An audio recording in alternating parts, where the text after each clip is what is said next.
Today we're talking about invasive species and a really interesting new method researchers have developed to stop them from spreading. So, what are invasive species? An invasive species can be any living organism, including plants and animals, that live in areas where they are not native and most likely travel to accidentally through humans traveling or through the transport of goods.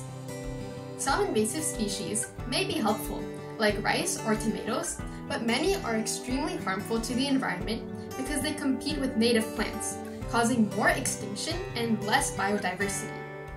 A common example of a harmful invasive species is the spotted lanternfly.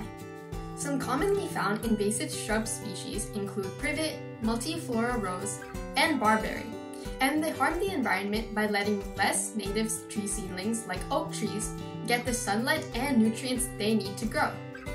These invasive shrub species were widely found in the Rutgers Ecological Preserve in New Jersey, leading researchers to find a way to clear them out.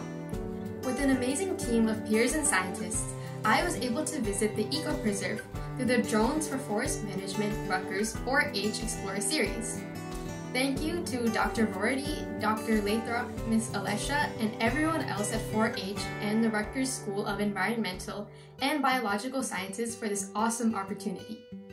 The Rutgers Ecological Preserve is experimenting with using prescribed fires as a non-chemical approach to manage these invasive shrub species. Prescribed fires or burns are controlled applications of fire by a team of experts for the purpose of forest management. In April 2023, Rutgers partnered with the NJ Department of Environmental Protection to apply a prescribed fire to the meadows in the preserve. This was the first prescribed fire in 10 years, and one of its purposes was to protect oak trees. Oak trees rely on fires to keep leaf litter and invasive shrub species low to promote the growth of new oak saplings. One of the main challenges with using prescribed fires is collecting data and measuring biodiversity in an efficient way. Our goal during the Drones for Forest Management program was to use drones to map the land of the eco-preserve post-burn in April 2023, and then 1 month after the burn in May to see how the biodiversity had increased. In May, we set up ground control points and then flew the drone to take aerial images of these points. These images were merged together to create larger images of the entire meadow. We also entered ground field data by visually counting the approximate amount of leaf litter, invasive species, and tree saplings in specific smaller areas. Our results were great. We found that the meadow 1 month after the burn showed a huge increase in greenery, which meant that the eco-preserve was much healthier and displayed higher amounts of biodiversity. The new drone mapping technology used for this prescribed burn showed how helpful technology can be for a variety of important things.